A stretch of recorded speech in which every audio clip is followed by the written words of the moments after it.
Hello again, welcome back to the channel. If you're new here, my name is John. I'm a full-time eBay reseller based in Melbourne, Australia. Last video, we talked about how eBay is a search-based platform. What that means is that buyers who are looking for an item will come to eBay with words that they think will help them locate an item that they then can exchange money for item. Sometimes the item doesn't show up because sellers are too focused on getting their listings right, but it doesn't actually make their listings more found. What we mean by that is that a seller can sometimes follow the listing process of item specifics and enter a bunch of details that they think are relevant to their item. But it may not be words that a buyer actually uses to find the item. We use the example of color, where eBay item specifics will make you choose a color, be it purple, green, or red. But sometimes if there are too many colors, a buyer may feel that multicolored as the option may be the best option, but no one ever types in multicolored t-shirt. They type in the colors they want. And then we talked about putting those actual individual colors at the end of your title if you have characters remaining, so that your multicolored item qualifies for those individual searches, for the purple colored search, the red colored search, the green colored search. We then also talked about how buyers oftentimes will keep revising their search until they find the item that they want. Sometimes they may just add more words to a search just to make the search narrow. So from a seller's point of view, instead of trying to get the listing right, we type up a title, we take a step back and ask ourselves, if we can't find the item, how would we change the search? And then we add those words, and then we change those words until we get a maximum 80 characters, and we use them all. Today I want to talk about a different way of looking at it that you can also use if you get stuck.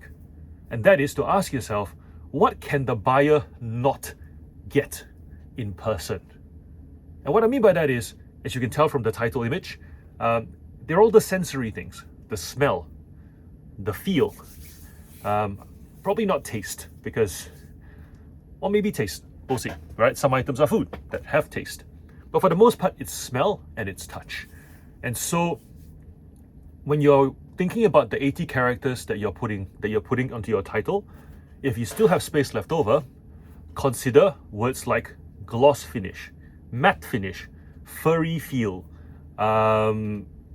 felt like cover, could be scented plus flavor, musky smell, wood scent, things like that. I know those things are very obvious for items that already are expected to have a smell. Things like aromatherapy, things like, stationery, some items of clothing, some books, where people expect to see smell as an obvious feature.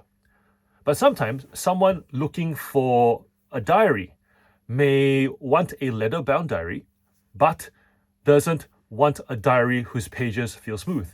They want a page that feels a little bit coarse. And using that word could help you get that buyer, where you could say the pages feel textured, the pages feel smooth, pages feel coarse. I think you get the idea.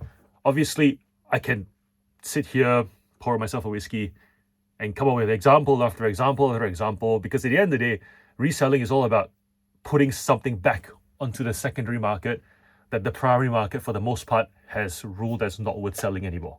So you can sell anything, and we can see you're talking about examples for anything. But I think just by having this quick suggestion, you already know in your listings what words you can add.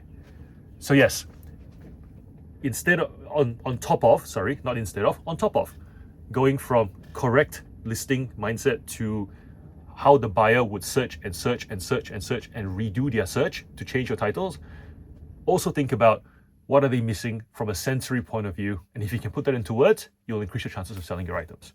So yeah, quick video. I also figured some of you might have had too much to drink, so watching a long video day after having lots of drinking probably wasn't going to be the best. So a short one, short and sweet. And I'll see you in the next video. Thanks so much for your time watching my videos. If you like them, like and subscribe. And yeah, until the next one. Bye.